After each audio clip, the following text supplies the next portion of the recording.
हाँ भैया, इक्का दुक्का पहुंची।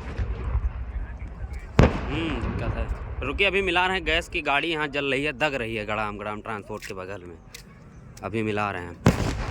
देखो गड़ाम गड़ाम आवाज़ आ रही होगी।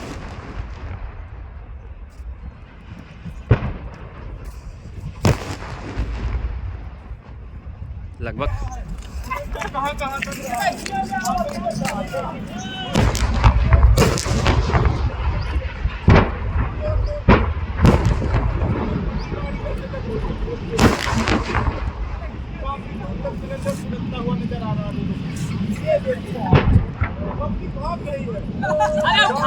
परेशान हो गए बच्चे बड़े।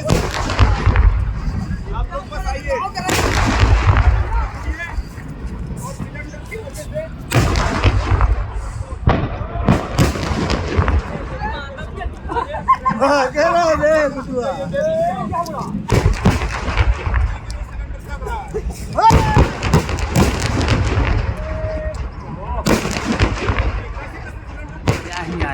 गैस सिलेंडर गाड़ी ना चले, ड्राइवर देख लियो।